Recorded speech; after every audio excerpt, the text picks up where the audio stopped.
ഒരു നടനോ നടിക്കോ ഒക്കെ ഉണ്ടാകുന്ന ഒരു വസ്തുത വെറുതെ പറയുകയല്ല. ആർദ്രമീ ധനുമാസരാവുകളിലൊന്നിൽ ആതിരവരും പോകുമല്ലേ സഖി. ഇതിനു വേണ്ടി നമ്മളൊരു പ്രത്യേക പഠനം ഒരിക്കലും നടത്തുന്നില്ല. നമസ്കാരം, ഫോക്കസ് മീഡിയ കയ്യൂപ്പിലേക്ക് ഏവർക്കും സ്വാഗതം.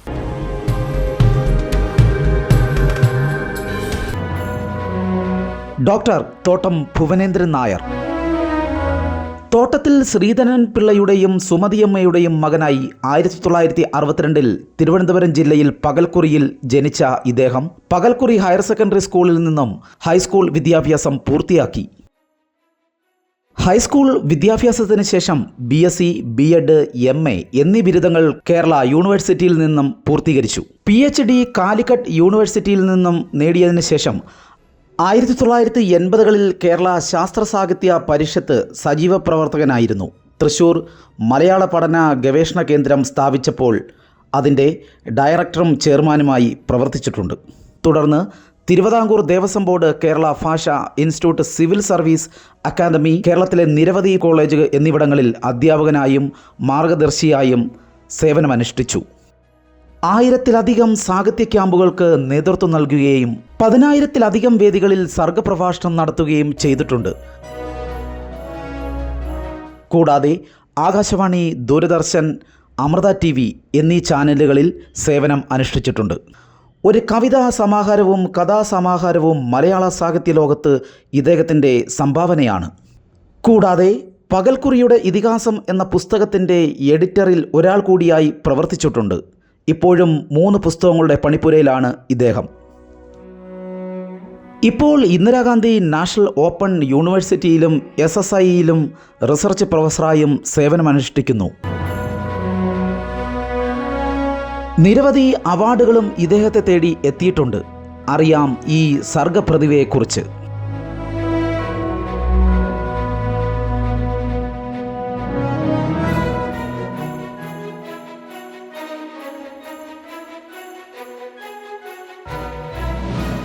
ഇന്ന് നമ്മളോടൊപ്പം ചേരുന്നത് ഡോക്ടർ തോട്ടം ഭുവനേന്ദ്രൻ നായരാണ്.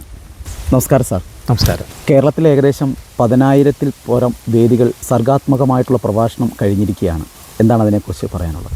പ്രഭാഷണ കല എന്ന് നമ്മൾ വിശേഷിപ്പിക്കുന്നത് പല കലകളുടെ കലയാണ്. കാരണം ഒരു നല്ല പ്രഭാഷണം നമ്മൾ നടത്തണം എന്നുണ്ടെങ്കിൽ ദീർഘമായ വായനാനുഭവം, അതോടൊപ്പം ഒരു വേദിയിൽ ഒരു നടൻ എങ്ങനെയാണോ, അതായത് ഒരു വസ്തുത വെറുതെ പറയുകയല്ല, അത് സംഭവിച്ചതാണ് എന്ന് ഞാൻ പറയുമ്പോൾ അതിൻ്റെ അർത്ഥം വോയിസ് മോഡുലേഷൻ.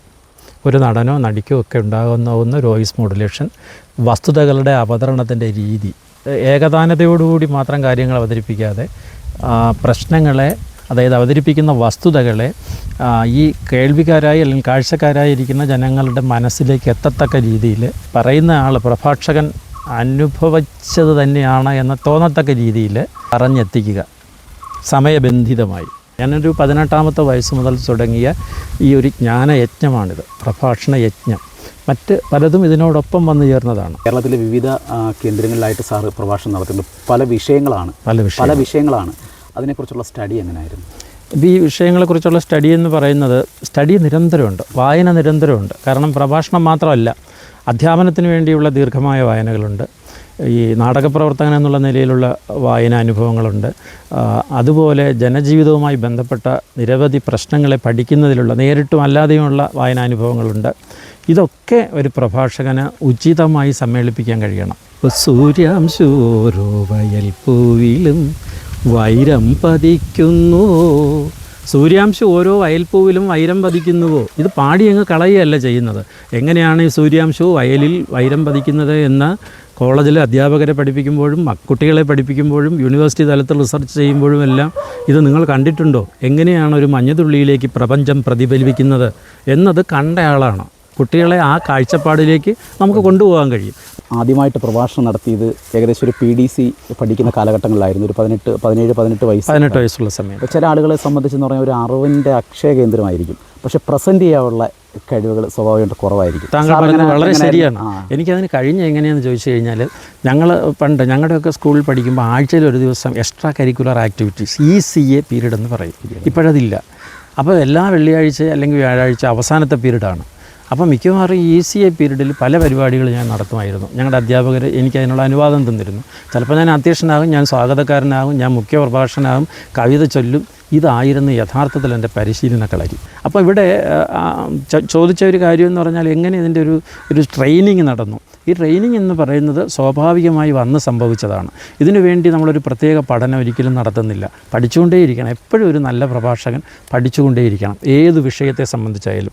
ആദ്യത്തെ ഒരു പബ്ലിക് സ്പീച്ച് എവിടെ വെച്ചായിരുന്നു, അല്ലെങ്കിൽ എത്ര ആളുകൾ പങ്കെടുത്തൊരു വേദിയിലായിരുന്നു ആദ്യമായിട്ട് ഞാൻ സംസാരിച്ച ഒരു പബ്ലിക് സ്പീച്ച് എന്ന് പറയുന്നത് എൻ്റെ നാട്ടിലെ ഒരു സാംസ്കാരിക വേദിയിലാണ്. എൻ്റെ നാട്ടിൽ MKK നായർ സാംസ്കാരിക വേദി, കലാഭാരതി എന്ന് പറയുന്ന കഥകളി അക്കാദമി, ഇതൊക്കെ ഉണ്ട്. അപ്പോൾ അവിടെ ചെറിയ ചെറിയ വേദികൾ, ഞാനിതിൻ്റെ എല്ലാം പ്രധാന സംഘാടകരിൽ ഒരാളാണ്. അപ്പോൾ അവിടെ ഈ വേദികളിൽ നിന്ന് ആണ് നമ്മൾ സംസാരിച്ച് തുടങ്ങിയത്. പിന്നീട് അന്ന് കാലത്ത് ശാസ്ത്ര സാഹിത്യ പരിഷത്ത് വളരെ സജീവമായിരുന്നു. ഞാൻ അതിൻ്റെ യൂണിറ്റ് സെക്രട്ടറിയും മേഖലാ കൺവീനറുമായിരുന്നു. അങ്ങനെ പരിഷത്തിൻ്റെ 100 കണക്കിന് വേദികളിൽ സംഘാടകനായും അവതാരകനായും പ്രഭാഷകനായും ഒക്കെ നമുക്ക് ഒരുപാട് വേദികൾ കിട്ടി. അതെല്ലാം സ്വാഭാവികമായി വന്നതാണ്. പ്രഭാഷണത്തോടൊപ്പം തന്നെ കഥയും കവിതയും നാടകഗാനങ്ങളും ഒക്കെ സാർ എഴുതിയിരുന്നു, കവിതകളടക്കം. അതെങ്ങനെയായിരുന്നു അതിലേക്ക് വന്നത്? ഇതെല്ലാം ഒരേ കാലഘട്ടത്തിൽ തന്നെ നടന്നിട്ടുള്ളതാണ്. ഒന്നിനു വേണ്ടി വേറെ സമയം വയ്ക്കുകയല്ല. ആദ്യമൊക്കെ പാരലൽ കോളേജിലെ ഡിഗ്രി ക്ലാസ്സുകൾ, PG, പിന്നെ റിസർച്ച് ക്ലാസ്സുകൾ, പിന്നെ ഗൈഡൻസ്, ഇതൊക്കെയാണ് കൂടുതലും ചെയ്തിട്ടുള്ളത്. അപ്പോഴൊക്കെ പിന്നെ ഈ ക്ലാസ് ടൈം കഴിഞ്ഞ് ചിലപ്പോൾ ഒരു പ്രഭാഷണ വേദിയിലേക്ക് പോകും, ചിലപ്പോൾ ഒരു കവിയരങ്ങ് വേദിയിലേക്ക് പോകും. അപ്പോൾ ഒരു 80കളെന്നൊക്കെ പറയുന്ന കവിയരങ്ങ് പൂത്തുലഞ്ഞ ചൊൽക്കാഴ്ചകളുടെ കടമനിട്ടയുടെയൊക്കെ ഒരു കാലം. വേദികളിൽ നിന്ന് വേദികളിലേക്ക് സങ്കലിതമായി പോകുന്ന, അതിൻ്റെ ഇടയിലാണ് നാടകഗാനങ്ങൾ വരിക, എഴുതിയതൊക്കെ. അപ്പോൾ അവർ നാടകത്തിന് വേണ്ടി അവർ സ്ക്രിപ്റ്റ് തരും. കൂടുതലും ഫോണിൽ കൂടെ ആയിരിക്കും. അപ്പോൾ സ്ക്രിപ്റ്റ് അയച്ചു തരും. അതിൻ്റെ മൂഡ് എന്താണ്, ആരൊക്കെയാണ് രംഗത്തുള്ളത്, ഇതൊക്കെ നമ്മൾ അറിയണം. അപ്പോൾ നാടകത്തിലും സിനിമയിലും സീരിയലിലും ഒക്കെ പാട്ടെഴുതുന്നതിൻ്റെ ഒരു പ്രത്യേകത എന്ന് പറയുന്ന ഒരു കവിത എഴുതും പോലെയല്ല. കവിത എന്ന് പറയുന്നത് ആ കവിയും വിഷയവുമായിട്ടാണ് നിലനിൽക്കുന്നത്. ഇവിടെ അങ്ങനെയല്ല.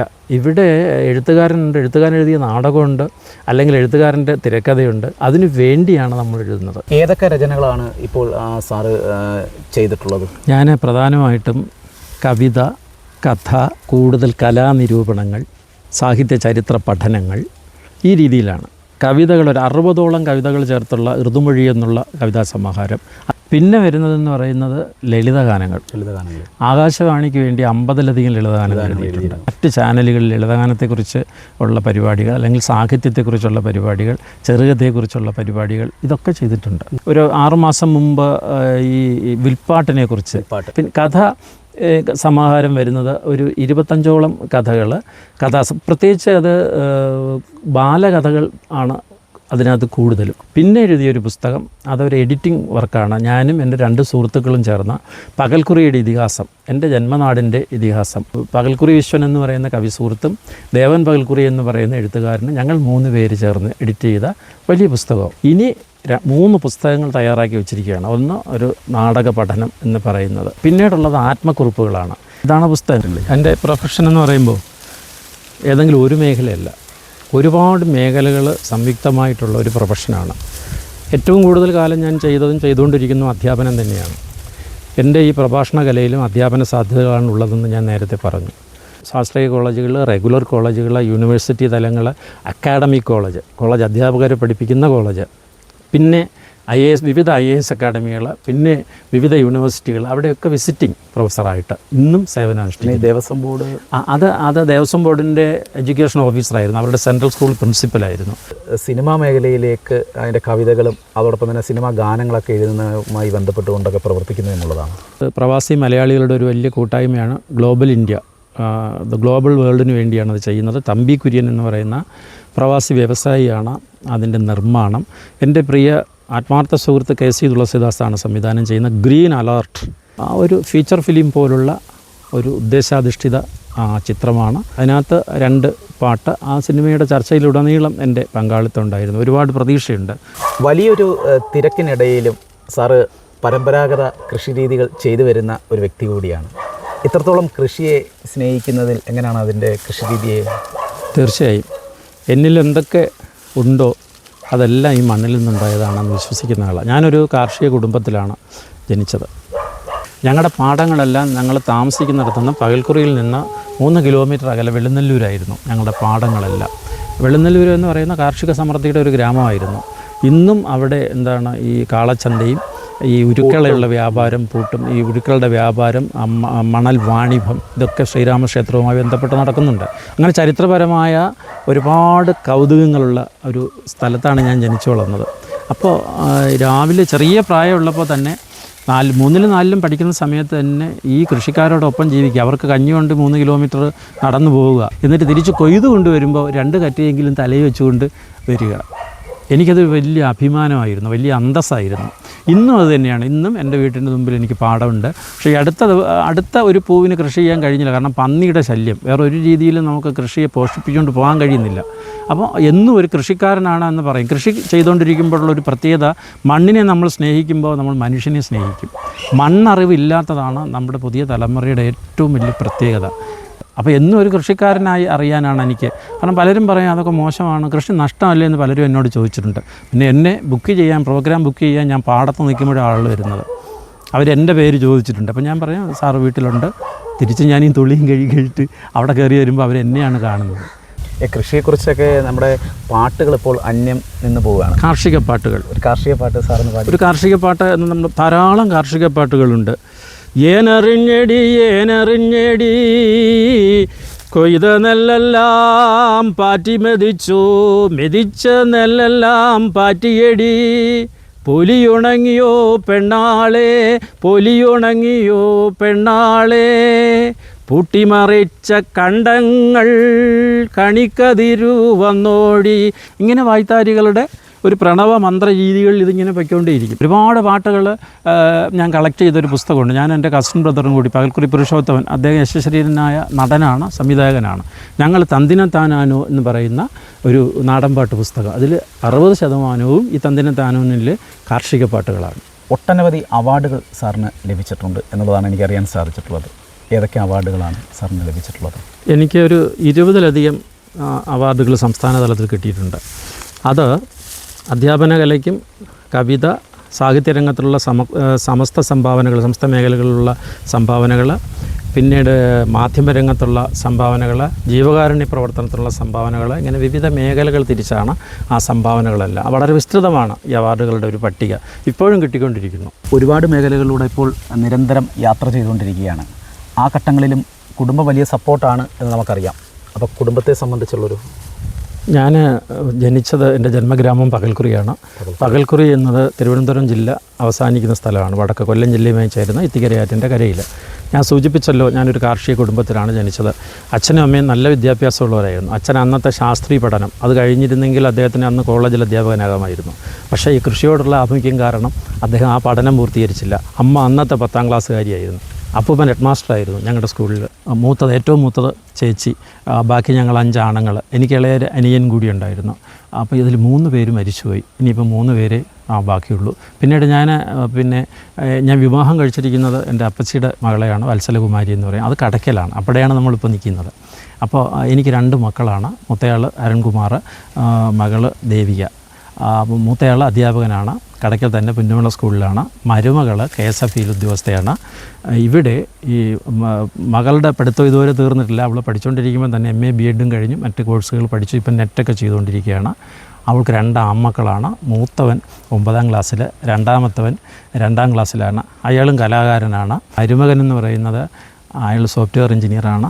ഇപ്പോൾ പുനലൂർ പോളിടെക്നിക്കിലെ ഈ കമ്പ്യൂട്ടർ വിഭാഗത്തിലെ അധ്യാപകനാണ്. വലിയൊരു തിരക്കിനിടയിലും ഫോക്കസ് മീഡിയയുടെ ഈ കയ്യൊപ്പിലൂടെ സാർ വന്ന് സംസാരിച്ചതിൽ വളരെയധികം സന്തോഷമുണ്ട്. നല്ലൊരു കവിത നമ്മുടെ പ്രേക്ഷകർക്ക് വേണ്ടിയിട്ട്. ഫോക്കസ് മീഡിയയെക്കുറിച്ച് ഞാൻ ധാരാളം കേട്ടിട്ടുണ്ട്. ഫോക്കസ് മീഡിയയുടെ സ്ഥിരം പ്രേക്ഷകരെ എനിക്കറിയാം. അവരും എൻ്റെ പ്രേക്ഷകരാണ്. എന്തായാലും ഇത്രയും നേരം ഫോക്കസ് മീഡിയയ്ക്ക് വേണ്ടി സംവദിക്കാൻ കഴിഞ്ഞത് വലിയ ഭാഗ്യമായി തന്നെ ഞാൻ കരുതുന്നു. ഇപ്പോൾ ധാരാളം കവിതകളുണ്ട്. ഇവിടെ ഞാൻ പാഥേയം എന്ന ഒരു കവിത ചൊല്ലാം. ഇത് ഞാൻ സ്കൂൾ ഓഫ് ഡ്രാമ ക്യാമ്പസിൽ വെച്ച് എഴുതിയതാണ്. ഈ പാഥേയം സിനിമയൊക്കെ വരുന്നതിന് ഒരുപാട് മുമ്പ് എഴുതിയതാണ്. ഇതൊരു പ്രണയ കവിതയാണ്. ഇതിനകത്ത് കഥാപാത്രം എന്ന് പറയുന്നത് കവി പ്രണയിനിയെ കാണുകയാണ്, നോക്കിക്കാണുക. 2 തലങ്ങളുണ്ട്, പ്രണയത്തിന് മുമ്പും പ്രണയത്തിന് ശേഷവും. പാഥേയം. പറയുക കാമിനി പരിഭവ ചിന്തുകൾ, പതറിയ ചിന്തകൾ കക്കരെ പലവുരു പറയാൻ മടിച്ചതാം സ്വപ്നങ്ങൾ പറയുക. എവിടെയോ കൈവിട്ട കളിവഞ്ചി പറയാൻ മറന്ന കഥകളിലില്ലയോ പഴയ പാധേയവും കൈവിലങ്ങും. പുതിയൊരു തീരത്തിൽ പുരം പൊലിക്കവേ പഴയൊരാ പാട്ടുകൾ പുലമ്പാട്ടുകൾ അപശ്രുതി മീട്ടാതെ അപസ്വരമാകാതെ മറവിക്കു സ്തുതി പറഞ്ഞ് ഉറഞ്ഞു ചിരിക്കുക. ചിരികളിൽ മറയുമാ തേങ്ങലിൻ സാന്ത്വനം പഴയ കാലത്തിൻ്റെ ഓർമ്മയിൽ കോർക്കുക. പലതുമോർക്കുമ്പോഴാ പാദസരങ്ങളെ പതിയെ തഴുകി അഴിച്ചു വച്ചിടുക. പതിയെ തഴുകി അഴിച്ചു വച്ചിടുക.